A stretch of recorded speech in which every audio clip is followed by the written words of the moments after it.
Copy এই copy দিয়ে পাকোড়া তৈরি করবো আজকে করে কেটে পাকোড়া তৈরি হবে।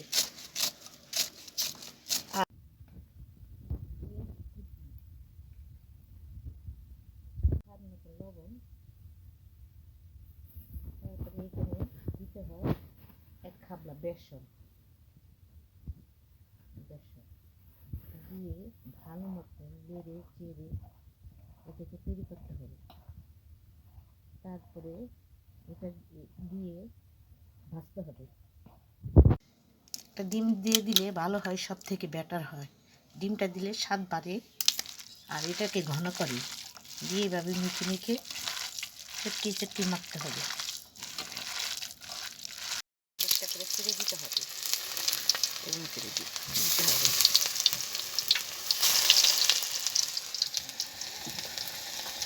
তারপর আস্তে আস্তে মশমশা করে ভেজে পাকোড়া তৈরি করতে হবে। এই এরকম হলুদ হয়ে গেলে একটু অর্ধেক ভাজা হয়ে গেলে একটা একটা করে উল্টে দিতে হবে। এইভাবে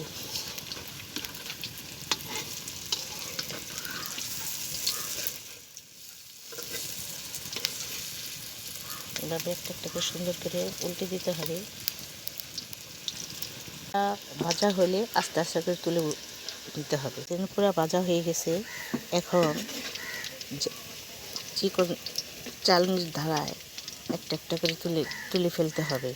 তুলে কাগজ বিছিয়ে জালের উপর রাখতে হবে।